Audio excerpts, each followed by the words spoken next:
Hello, and welcome to the We Get to Do This podcast. My name is Kaylee. And I'm Jacob. And we are your co-hosts. In this show, we're going to dive into all things our lives, from our partnership to romance to entrepreneurship to growing our businesses together, our fitness journeys, and we're going to have a ton of different guests on that relate to what I just said in some way. We're hoping you enjoy the show, and if you do, please feel free to follow us, leave us a 5-star review on wherever you listen to your podcasts, and enjoy. And if you don't like the show, tough. Thank you. What is up, everyone? Welcome back to another episode of the We Get to Do This podcast. I am Jacob. And I'm Kaylee. And we are your hosts here for all things entrepreneurship, health mindfulness just in general. I don't even know what the difference between health mindfulness and mindfulness is, I guess. We also talk a lot about endurance sports. So if you are in those veins and all, you're probably going to like this. I'm a coach in Minneapolis area, but I also do a bunch of virtual work and have athletes across the nation. Kaylee is an acupuncturist, also in the Minneapolis area, and we co-host We Get to Do This together. Welcome to the show. If you like it, please follow us and give a rating and share any of the episodes that you like with your loved ones. And that would be lit. Okay, we're doing another listener episode question extraordinaire here. So we got some good feedback last time. So this needs to be 25 to 30 minutes. That's the structure that I decided we are doing. Sometimes we will talk way too long. We kind of both decided it, but I think I said it. So we're going to jump right into it. Do you want to ask the first question or do you want me to? I will start. First question. How do you tell if you are doing too much? That's a good question. Yeah, go ahead and answer that first. Well, I tell people one of the reasons why I love having a run coach, aka Jacob over here, is because that's one way that helps me to know that I'm doing enough and I'm not doing too much. However, at the end of the day, you know your body best. It's so helpful to have a coach, mentor, like somebody helping direct you. But at the end of the day, like only you know what's going on in your body, right? But I love having a plan to not be questioning like, okay, am I like running too many miles or not enough miles? So like that's step one. Yeah, and then I would look at what's the word? I'm blanking on the biometrics. Help me out here. Come on. Biometric? Come on. I'm gonna have to look at my book. Give me an example of like HRV and things like that. Biofeedback. That's the word. This book is phenomenal for it. What book is that? Biofeedback and mindfulness in everyday life. Look at your biofeedback metrics. What do I mean by that? Resting heart rate, HRV, how many hours of sleep are you getting? Are you sleeping through the night? Are they all on pace with what you normally should be doing? How's your appetite? Do you have an appetite? All of these quote unquote normal things. What are they looking like? How do you feel? Like Kelly said, you know your body the best. I think that's how I usually can tell if I'm doing too much. Sex drive. That's another big one. We don't talk about that enough. If you do not have any sex drive, you're probably doing too much. And with that, menstrual cycle as well. That too. If you lose your cycle, if it's really heavy, if it's painful, if it's all of a sudden super short, it's another way to tell that something is off and we need to dig a little deeper into what's going on. But a lot of times you'll lose it, typically, is what I see from my patients. It's a great question, though, because I will say the majority of people we are working with, it usually is you're doing too much, not you need to do more. Usually. It's not always, though. Don't listen to influencers who are running 100 plus miles a week and don't have full-time jobs and say that you're not doing enough, because you probably are. Next question. This one comes from a run coaching client of mine and a good friend as well. And they asked, does running in your early years lead to a greater change of breaking down in your later years? 40 to 50 plus versus if you start running in your, so if you started running in like your 40s versus if you started running like when you were 10. Well, I'm 27, so ask me in 20 years. What do you think, Kelly? Just kidding. I'll take a stab at this first. So research is kind of showing that it's not necessarily like the people who are running their entire lives that are ending up with issues later on. If anything, it's the opposite of that. Lifelong runners are, generally speaking, if they do it correctly, staying healthier longer term. Generally speaking, there's always the outliers. So to answer your question of does running in your earlier years lead to a greater change of breaking down? Running itself will not. And research is showing it's not bad for your knees. It's not going to lead to like issues later on, etc. However, just like anything else, incorrect running will, incorrect weightlifting will, incorrect cycling will, incorrect anything. So if the programming is super effed up, if you're the person who is running through all of these injuries, excessively running in your 20s and 30s, you're never lifting weights, you're not sleeping enough, you're doing too much, that's how you end up being 50 and 60. You know, you never had help from a coach. You never had help from a trainer. You never went to a PT. You were always going to solve it on your own. Now you're 55, 60, whatever, maybe 45, getting knee issues that won't go away, getting chronic things that you just can't get to heal. That's when, like, my experience, what I've seen, and what, if you Google and go look up this stuff, what you're going to see, it's more that incorrect programming. And then later on, as well as going back to incorrect programming, if you're in that later age of life, say that you ran a lot in your 20s and then you didn't run again until you were 60 and you try to run like you did in your 20s, it's probably not a great idea. But also that has probably less to do with your age and more to do with, like, again, correct programming. So It's always about way more than just the running and the miles. It's, are you eating enough? Like Jacob said, are you sleeping enough? Like, are you strength training? It's not just the miles itself. So that's what it's most dependent on, in my opinion. What are your top 3 favorite strength exercises for runners? I'm hyped about this question. I need to think about I'm this. hyped. Biceps. So biceps, hammer curls for sure. And then biceps, normal curls, At zercher first, curls. I was like, Those are the wait. 3. Like, one, we rarely do biceps curls. Also get one of those neck things and do like the neck extension work. You know what I'm Oh saying? my gosh, we had one of those neck things in high school because I did like the powerlifting class, and I was part like in the sport literally, and the football players and wrestlers, there were like a ton of them in it, and it was like, yeah, the neck thing where you'd like go like laterally, and man, I haven't done that in a long time. So yeah, come to class and we do those all the Yeah, you have time. to come to So class. I'm not giving that out for free. Next question. Do you want to go first? go I ahead. think I have I'm 2. thinking. It's tough, and I didn't look at these questions before we started this. Top 3 strength. So okay, right off. I'm just gonna rattle off what comes to mind. Number 1 is a reverse front position, specifically front racked reverse step back barbell lunge. I would say that is my top go-to exercise and I would probably add in a hip hike as well. Barbell reverse step back lunge, specifically, if we're getting super specific, with a hip hike and in the front racked position. So you can definitely hit some T-spine extension work because we're stuck in flexion a lot of times as runners. That's number 1. The number 2 exercise that comes to mind, I'm getting very specific. So I would do a single leg landmine RDL, and I would hold it in the opposite arm of the leg that is doing the work. Or you can think about it as you would hold it in the opposite arm, or you'd hold it in the same arm as the leg that is going back. That is number 2. Man, number 3. This is the tough one. There's so many good exercises out there. Mhm. I'm kind of Says doing the it as strength like, coach. yeah, I'm doing it as like this is like your 3 exercise routine. That's how I'm kind of thinking about it. I would do some type of core. It would probably have to be, oh man, there's so much. It's like, do you do a side plank with abduction, Copenhagen, or front plank? I got too specific on the first one. It would probably be a side plank, and I'm going to cheat and say I would do a side plank with abduction or Copenhagen. So I guess I'm giving you 4. And if I couldn't do the side plank, it would probably be like a hollow body hold then. Let's do a TVA Oh, thing. those are so hard That's probably, all if the I'm at time. best bang for the buck, those are the routes. That's the route. That's the way my brain thinks and the route I go. Best bang for buck. Clearly we both love strength training because this is like a very Chin-ups. exciting.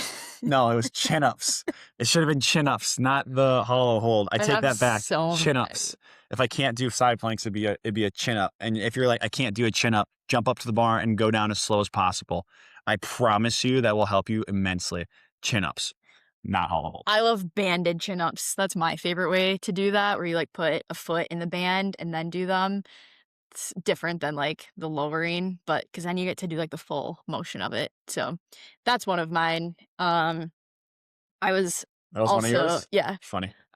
Copenhagen's is Mm. also one of my favorites because I feel like you get like the side plank, you get it's not an arm thing, but you're still like using your arms and you get like the inner thighs. It feels good. You could do a Copenhagen where you're like pushing down into the ground at the same time. There you go. You don't even have to split There the you go. plank up. You can pull Yeah. one leg up, push down, and then drive the other leg into the ground. Boom. Great exercise. Barbell squats, specifically barbell front That's squats, good. just like make you feel really good. Yeah. That was Clayton Young's number one answer to this question on a Really. podcast. He said barbell squats. I was shook. It I was feels good. You shocked. feel strong, you feel like a little baddie, and they're just, in my opinion, always beneficial. Um, I love hills and trails, therefore I like doing step-ups, weighted step-ups. Yeah. Um, helps me with propelling up the hills. Yeah. There's tons of really good ones out. That's a fun question. There's a ton of really good ones. Yours is probably more practical because you can do all three of yours without a weight room. Yeah. So I think you can And take then I that. love, I can't, what's the, where you pull lat pull downs. I also love anything with lats, which goes off of the chin ups thing. Mhm. But you, again, you just like feel strong and like you can see your muscles working. It's great. Super fatiguing. It's awesome. Great question. We should have an episode where we just like sit and talk about our we just talk about exercises. Like, oh yeah, that's a good one too. I like that one. Yeah, we get a lot of listeners for that. Be super fun for people to listen to us just talk about exercises. I maybe. All right. Question number 4. Should I run at an incline on a treadmill? What does ChatGPT say when I ask it that? I'm curious. Actually, I'm gonna give my answer first, and then I'm gonna ask it. Although you're first, I think this time. Well, I know what your answer is, that you should be running at least 1 because running at 1.0 on a treadmill is the most similar to, like, running outside, right? Like, if you're just, like, running, like, quote, "easy miles" on the tread. Yeah, I think. Yeah, I think. Yeah, I recommend 1, 0, at least 0.5. Just don't run at 0. I'm definitely on the do not run at 0% incline, but I think 1's even safer because floors aren't flat in buildings either. Keep that into consideration. So you see like a lot of treadmills are at like the edges of rooms, and a lot of times they like cave in a little bit. That matters. Like those millimeters matter. I'm just saying. Um, but yeah, I recommend at least 1% grade. And if you Google like run pace charts, treadmill pace charts, or if you're running and you click 6 miles per hour on the treadmill and you run at 0, and you hit the mile on the tread at 10, 11 or whatever it is, and then you go, "Ugh, I'm so mad. The treadmill doesn't match my watch," and all that stuff that I do a lot. um, yeah, it's because that mile is slower than a 10-minute pace because you were slightly running decline the whole time. So, because 0 is not flat. It's not. It's just not. Let's see what ChatGPT says. Should I run on an incline on a treadmill? Short answer, yes. Most of the time, small incline is a really good idea, but depends on the purpose of the run. All right, cool. It better mimics outdoor running. Yeah. Um, but then even the question, like, should you run at an incline as in, like, for training purposes? You can share even your story with Ooh. yesterday, but just another way to take this, like, as a trail runner, I l and as somebody who is not a huge fan of the treadmill in general, it's such a fun way to mix up your run if you're, like, changing up the incline.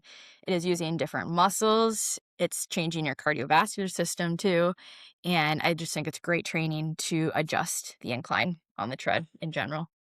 Yeah, the treadmill is a phenomenal tool, and it's one of those things that I just feel bad for it, you know? You ask yourself, like, "Why does that thing get so much bullying and hate?" All it does is give.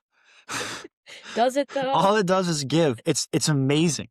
It's in a safe environment, way safer than outdoors these days, for real, unless you're in a, I guess, unsafe environment somehow with a treadmill. But generally speaking, it's right next to a bathroom.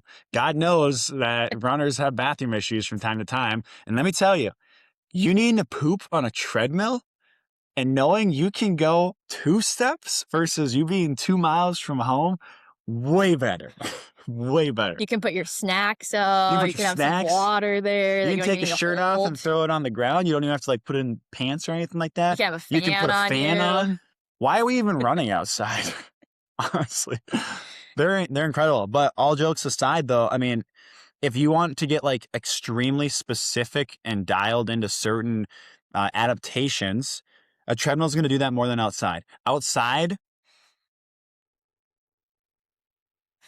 how should I say this? When you go outside, you are getting specific to if like you're running on road, trail, whatever. Like you need to get that practice running on road or trail. I get that. However, if you are trying to like increase a specific like metric of say your speed threshold, your VO2, you're trying to do work at that specific metric, it is very hard to do that outside perfectly every single time. You can do it perfectly on the treadmill, right? For that same reason, though, that's why you also need to go outside from time to time because race conditions will not be perfect like they are on a treadmill. But if you are strictly trying to improve a performance metric, you will be able to go outside. It's the same thing as like if you're doing 400s on a track versus if you're doing 400s on like a hit, like a random street that has stoplights and hills. It's no different, right?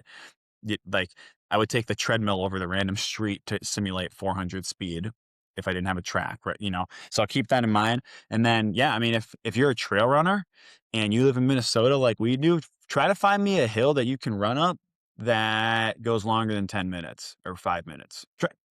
At Do you, 15% do you grade. know, do you know of a hill like that? That is, I don't know, like maybe you get to a ski hill. We don't live near mountains. So if you're training for a mountain race that is 40 minutes, an hour, 10 miles straight up a mountain.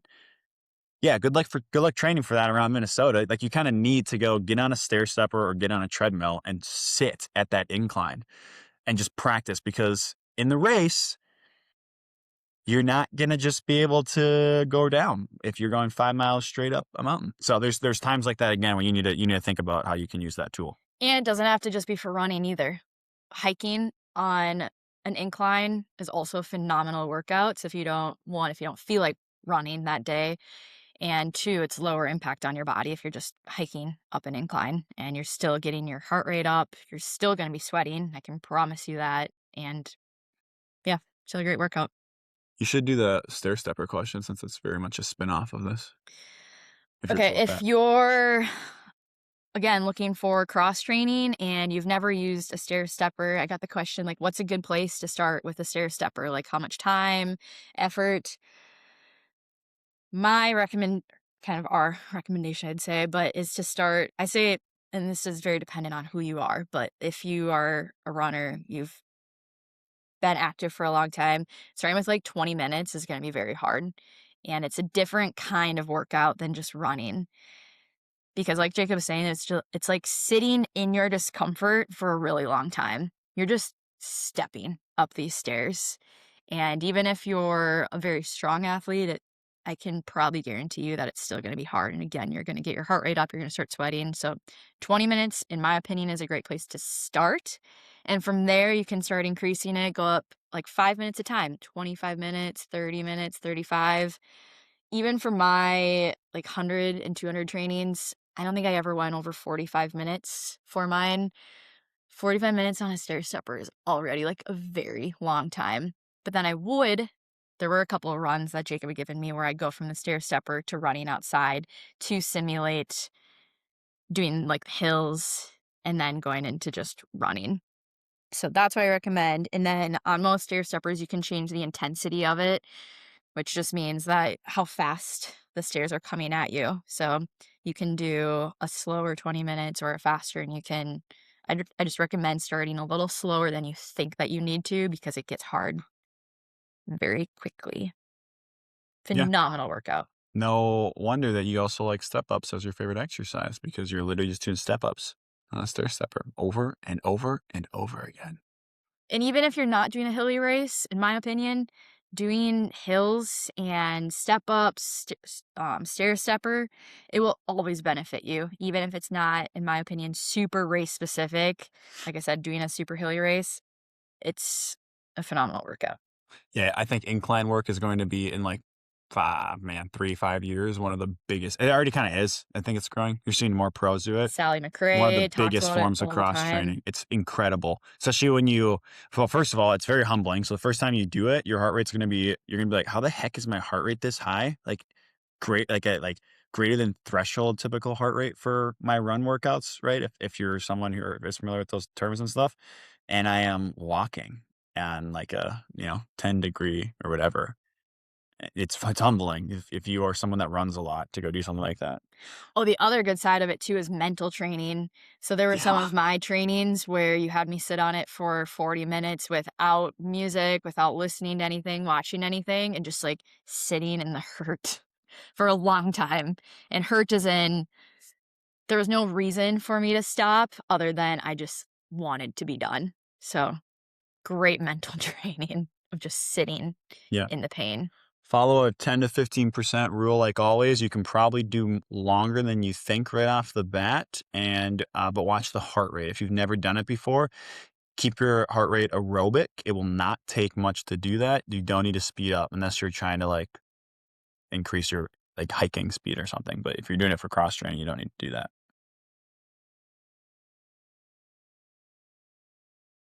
I think we have time. Let's do one more. Let's One rip more. one more. Um, I mean, this is one of my favorite questions. When you have an injury or something going on, do you treat it yourself or go to someone else? Yeah, good question. And I think, Kaylee and I are very privileged because we've had a lot of different injuries and we definitely are very in tune with our body. So, man, every other, like, I feel like we have things pop up constantly that we, like, ourselves will be able to be like, I've done this before. I've had this before. I know exactly what I need to do. We'll do it. It'll go away. Or we'll rest if we need to, whatever it will, if we need to. The other benefit is that we live with each other and we are getting married and both work in the field. So then, if that doesn't work, we just go to each other. It's definitely privilege. I recognize that. And then the third benefit is that, man, I work with a trainer, a PT, a chiro. I have massage. I have all of, I don't, not like continuously, like on a weekly basis. I have them in my corner at any point. We are lucky enough to be able to literally text people and get on their calendars week of if we need to. So, um, I'd say like 50/50. 50% of the time I'm treating stuff myself, I would say, or having Kaylee do it, and then the other 50% I'm going somewhere. Yeah. Yeah. Personally, people ask me all the time if I needle myself. And yes, I do needle myself on occasion if it's something that's super acute, such as a headache or if Super I cute? acute, Oh, I thought it acute. was like, "Look at that cute little If shin it's really splint. cute, then I needle it myself. Man, you're No. looking fine today, runner's knee."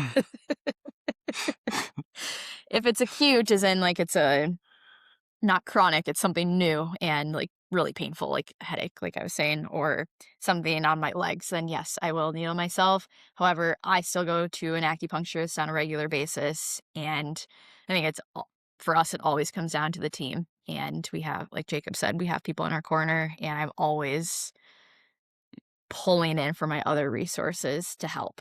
And Yeah. even if it's because we've seen them a lot, we're able to still then bring that into our home Mhm. to do different techniques. But if it's something that's like lingering longer than a couple days, I definitely will go see my chiropractor, massage, acupuncturist, PT. And because we believe that it takes a village, it's not just us. So, Yeah, more perspectives are good. Sometimes there can be too many cooks in a kitchen, though, too. Keep that in mind as well. yeah. I YouTube. We did it. Another listener episode. If you have questions that you want us to answer, text or email us. I'm not giving my phone number out here, but I will give you the email. We get to I do have his this phone number. at gmail.com. Number 2, not the letters. Yeah, number 2, not the letters. So shoot us an email with questions. We're here. We'll answer them in the next one. We'll do this every, I don't know, 1 to 20 episodes probably. So at some point it'll get answered, but I think These are fun. every 5 episodes or so. Yeah. They're very fun. We get to do this, y'all. Thanks for being here. Peace. Wow, Kaylee, we made it through another episode. What do you think? We would love if you would go give us a follow, a 5-star review, and comment on the episode and what you liked and what you'd like to see more of. See you next time. We get to do this.